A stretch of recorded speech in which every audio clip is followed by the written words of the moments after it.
छोटे से गांव सुखपुर में शारदा देवी अपने बेटे राहुल के साथ रहती थीं। शारदा देवी मेहनती, ईमानदार और पूरे गांव में सम्मानित महिला थीं। राहुल शहर में नौकरी करता था। कुछ समय पहले उसकी शादी सीमा से हुई थी। शादी के बाद पहली बार सीमा अपने ससुराल पहुंची। शारदा देवी आरती की थाली लेकर खड़ी थीं। आओ बेटी, इस घर में तुम्हारा स्वागत है। प्रणाम माँ जी। हमेशा खुश रहो। सीमा ने उनके पैर छुए। पूरा घर खुशियों से भर गया। अगले दिन सुबह सूरज की पहली किरण के साथ सीमा उठ गईं। उसने पूरा घर साफ किया, रसोई में जाकर चाय बनाई। माँ जी, आपकी चाय तैयार है। शारदा देवी ने चाय पी। वाह बेटी, बिल्कुल वैसी चाय बनाई है जैसी मुझे पसंद है। सीमा मुस्कुरा दी। राहुल भी तैयार होकर आया। आज तो घर में होटल जैसी खुशबू आ रही है। आज नाश्ते में आलू के पराठे और दही है। वाह! तीनों ने साथ बैठकर नाश्ता किया। घर में हंसी खुशी का माहौल था। उसी गांव में रहने वाली कमला चाची को दूसरों के घरों में झगड़े करवाने की आदत थी। जब उन्होंने देखा कि सास बहू में बहुत प्यार है तो उन्हें अच्छा नहीं मिन्स लगा। वो शारदा देवी के घर पहुंची। अरे शारदा, नई बहू तो बहुत काम करती है। हाँ, भगवान की कृपा है। कमला चाची मुस्कुराईं, लेकिन उनके मन में कुछ और ही चल रहा था।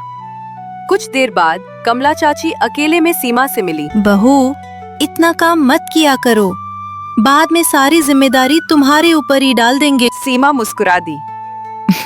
काम तो अपना ही है चाची। कमला चाची को उनकी बात पसंद नहीं आई। अगले दिन सीमा ने सोचा कि घर का आंगन और सुंदर बनाया जाए। उसने फूलों के पौधे लगाए।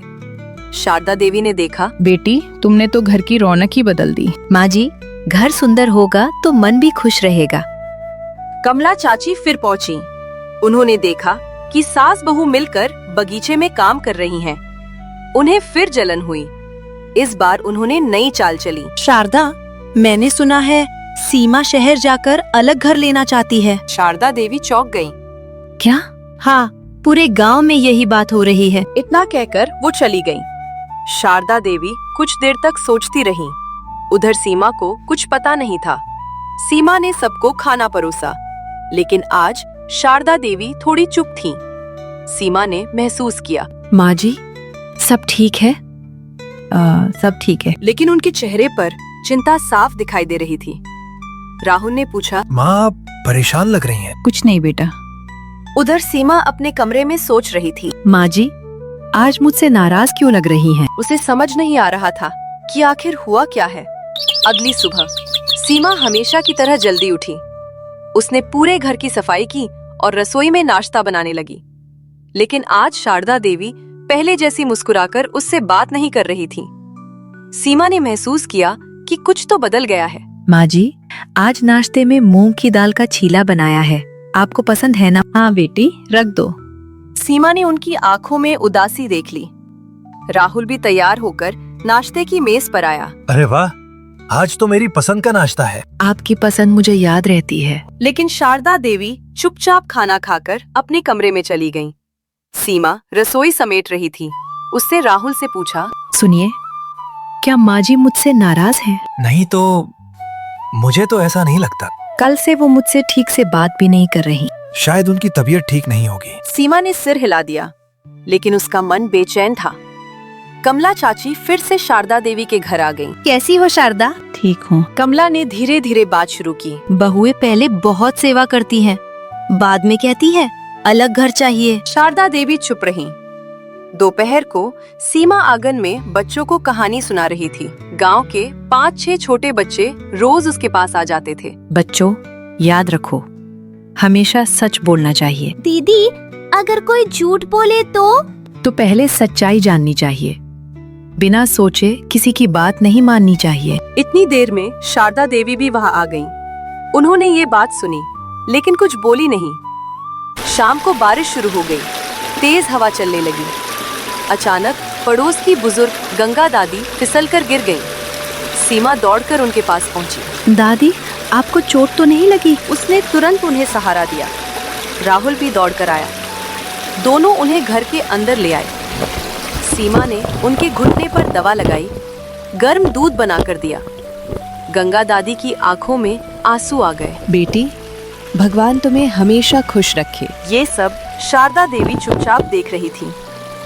रात को खाना खाने के बाद शारदा देवी अकेली बैठी थी। उन्हें याद आने लगा। सीमा रोज मेरी सेवा करती है, कभी ऊंची आवाज में बात नहीं करती। फिर क्या सच में वो अलग होना चाहती होगी? उसी समय कमला चाची की बातें भी उनके मन में घूम रही थीं। वे उलझन में थीं। अगले दिन गांव में एक छोटा सा मेले का आयोजन था।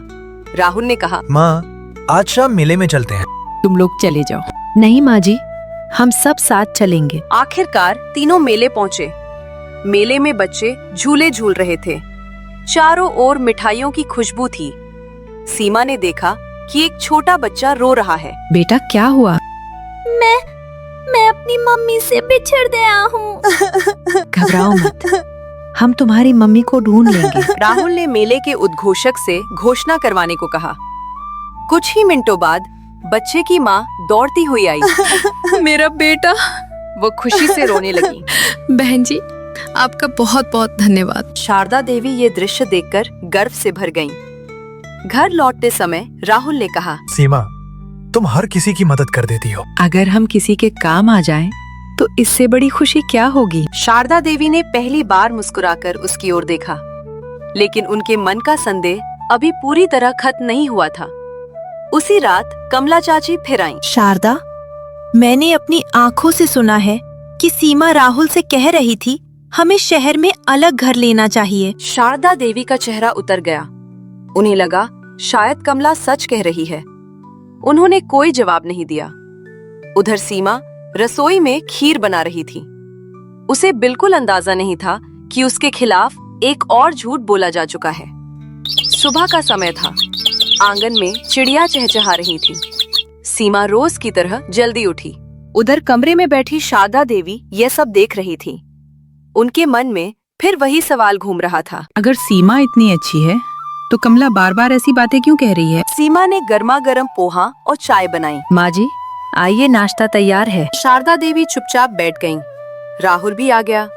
खाना खाते खाते अचानक शारदा देवी बोली, सीमा, अगर कभी तुम्हें इस घर में कोई परेशानी हो तो मुझे बता देना। माँ जी, जहाँ आप जैसी माँ हो वहाँ परेशानी कैसी? शारदा देवी ने उसकी तरफ देखा, लेकिन कुछ बोली नहीं। इधर कमला चाची अब समझ चुकी थी कि केवल बातों से काम नहीं बनेगा। उन्होंने गांव की एक और महिला सुनीता को अपने साथ मिला लिया। दोनों मिलकर योजना बनाने लगी। ऐसा करना होगा कि शारदा खुद सीमा पर शक करने लगी। लेकिन कैसे? कमला मुस्कुराई। बस देखते जाओ। दोपहर को शारदा देवी मंदिर गई हुई थी। घर पर केवल सीमा थी। कमला चाची चुपके से आईं। उन्होंने रसोई में रखी चांदी की छोटी पूजा की कटोरी उठाई और अपने बैग में रख ली। फिर बिना आवाज किए चली गईं। कुछ देर बाद शारदा देवी घर लौटी। पूजा करने लगी। अचानक, अरे, मेरी चांदी की कटोरी कहाँ गई? उन्होंने पूरा मंदिर खोज डाला, लेकिन कटोरी कहीं नहीं मिली। कमला चाची फिर पहुंची। क्या हुआ शारदा? पूजा की कटोरी नहीं मिल रही। कमला ने धीरे से कहा। घर में नया कौन आया है? शारदा देवी ने तुरंत जवाब दिया। कमला, बिना सबूत किसी पर आरोप मत लगाओ। कमला चाची थोड़ा घबरा गईं, लेकिन फिर बोली, मैं तो बस कह रही थी। सीमा रसोई में थी। उसने पूरी बात सुन ली। उसकी आंखें नम हो गईं। क्या लोग सचमुच मुझे चोर समझ सकते हैं? लेकिन उसने कुछ नहीं कहा। उसी शाम सीमा पूरे घर में कटोरी ढूंढने लगी, लेकिन कटोरी नहीं मिली। राहुल घर लौटा। क्या हुआ? सब परेशान क्यों है? शारदा देवी ने सारी बात बता दी। राहुल ने सीमा की तरफ देखा। सीमा, तुम चिंता मत करो, कटोरी मिल जाएगी। मुझे दुख कटोरी खोने का नहीं है। दुख इस बात का है कि कोई मेरे बारे में गलत सोच सकता है। मुझे तुम पर पूरा विश्वास है। अगले दिन गांव के प्रधान ने घोषणा की कि अगले रविवार पूरे गांव में सफाई अभियान होगा। सीमा सबसे पहले पहुंची। उसने बच्चों के साथ मिलकर सड़क साफ की, पेड़ों के आसपास कचरा उठाया।